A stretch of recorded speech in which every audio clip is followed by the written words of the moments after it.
Hey people, Seth here. Today, I'll be covering an old game from my childhood, Lords of Magic Special Edition. The first time I played this game was also the first time I ever used a bootleg CD. I never got the chance to really play it, since my friend's burned CD-ROM copy started spinning so fucking fast in my disc tray that I got shit scared and took it out, because at the time I read some urban legend somewhere that a StarCraft CD was spinning so fast in a tray that it flew out and decapitated some kid in South Korea. Did that really happen? Probably. That child is still out there, and he's still dead. Good riddance. Lords of Magic, made 1997 by Impressions Games. They actually made most of my favorite games. Great guys. Well, they made a lot of historical games, and then they said, fuck it, let's do some magic shit. And they did, and it was beautiful. I got the good old games copy, which runs just fine, and it comes with a special edition, which was designed to be playable by special needs children. The game is pretty simple. Start the executable, start a new game, choose your lord's class, mage,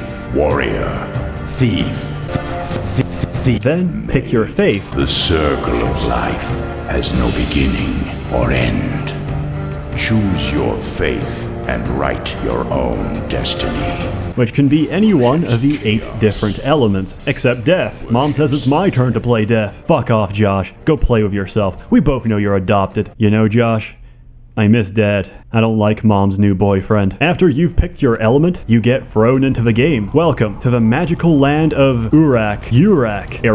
Anyway, your job is to kill Balkov, Lord of Death. If you kill him, you win. Better yet, if you succeed in killing Balkov, you get to play as Balkov and dominate the lesser races. God, I love this game. Unfortunately, Balkov starts off with a huge army, a magical rod that insta-kills you, and a sweet-ass ride. In contrast, you start with 6 men, and a history of sexual disease which requires the daily application of expensive ointments to soothe your burning taint. Being perfectly honest, you're poor as shit, and nobody has any faith in you achieving anything. So, to prove them wrong, you'll need to conquer your nation's great temple, which has been taken over by all manner of sodomites and degenerates. Being too weak to take the temple on your own, you opt to hire mercenaries. Mercenaries are cheap, expendable cannon fodder that will serve you for the promise of insane wages, which, if you play your cards right, will never fucking come. And they never do, since my conscripted men were forced to bravely give up their lives as living walls of flesh between me and the enemy. An acceptable loss. Temple liberated. You can actually start playing the game. The temple attracts followers to your cause each week, which you can immediately put towards unpaid labor and hype, producing mad cash and fame at your capital. How many hype beasts you've got operating the podiums, and how many impressive deeds you perform all translate to fame, which translates to more unpaid followers who will toil and sweat in the fields for you to help you win. Now, you can expand your territory, trade with, kill, or absorb the other faiths, and finally, fuck up Balkov. Most faiths actually start out completely neutral to you, so diplomacy is always an option, except your opposing element. He hates you, he hates your way of life, and he wants to steal your boyfriend and make him wear programming socks. Murder him with extreme prejudice, mount his head on a pike, and free his slaves from servitude by making them work for you instead. Just be warned, the incel followers of his heretical religion will lash out and attack the one responsible for killing their reigning orangutan, so be prepared for retribution. Naturally, you'll be doing a lot of combat. Let me explain combat, so you don't pop a blood vessel screaming at the monitor like I did. Units can attack and defend. Pretty simple, right? Wrong. Control clicking on a unit and making them defend on themselves makes them parry instead. Knowing how to parry is the difference between horrific disfigurement and decisive victory. You see, parrying takes half of a unit's attack and smacks it onto defense. Depending on the unit taking hits, you've just turned them into an invincible slab of diamond. Now, you can comfortably throw shit at your enemies without losing a single soldier. There's also berserk and aimed attack, which does the exact opposite of parry to try and down high-level targets. If you have swallowed all of that information, congratulations, you are now a tactical master at Lords of Magic. Of course, you could just huff glue all day and play air, buy a couple of fairies, and toss dingleberries at strangers while hovering over an unreachable cliff. What an amazing experience. Thank you, Impression Games. Besides traditional combat, there's also spells you can research by cramming your wizards into solitary confinement for a couple of weeks. These can gift you with numerous blessings and gift your enemies with numerous disabilities. abilities. It's sometimes hard to know exactly what the fuck a spell does,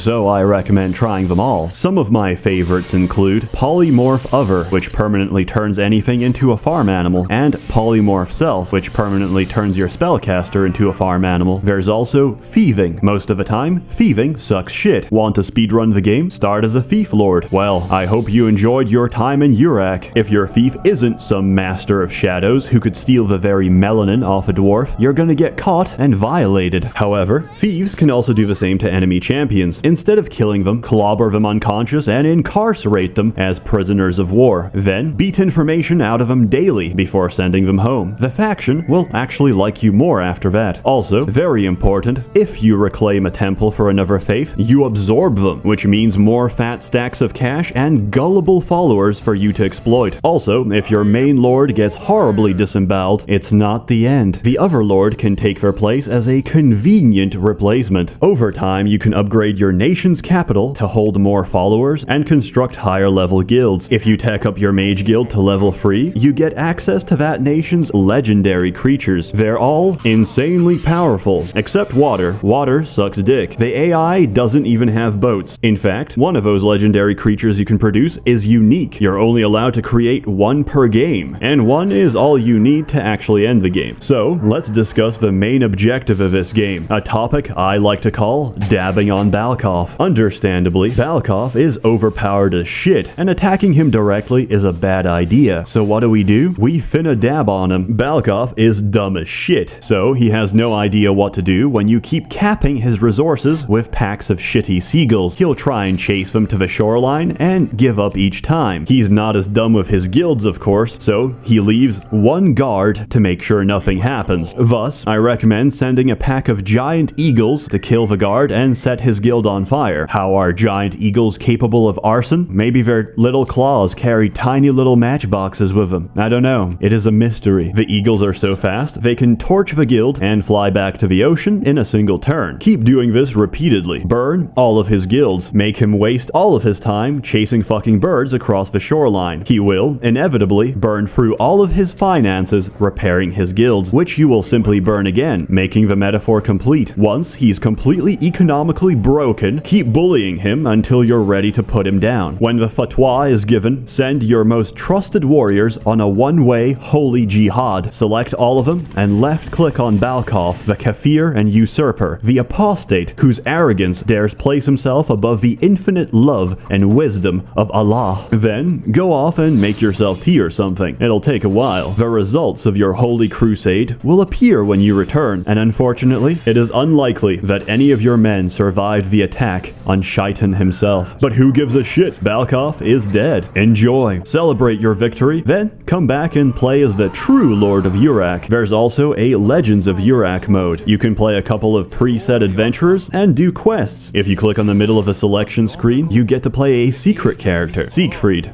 The mighty Siegfried has failed in his quest. Who has terrible voice acting. One word of warning though. If you plan on starting as the Chaos Nation, or anywhere near the Chaos Nation, I urge you to reconsider. Alternatively, I urge you to download the unofficial patch. Why? Fuck it. Just pause this video, go download the game, and start as Chaos. Come back to me when you've experienced whatever the fuck that was. You may notice that you die instantly. That's because an intern's finger slipped and replaced every level 1 brownie in a region with a level 8 Pegasus. For reference, a brownie is a small, shitty hobbit meant for scouting. A Pegasus is a legendary unit produced by the Life Nation, and there's at least 20 of them roaming around now, and spawning infinitely. I guess Chaos really lives up to its name. But no, it's fucking terrible. Holy shit. Overall, an amazing game. I give it a very high number of unpaid workers mining asbestos in my mines over their average life expectancy. The game is fantastic and incredibly charming. Even though it's almost as old as me, it's aged incredibly well. The same can't be said for myself. Please give it a try. I'm sure you'll love it. And remember, to learn the ways of war is the true calling for all women. don't play water.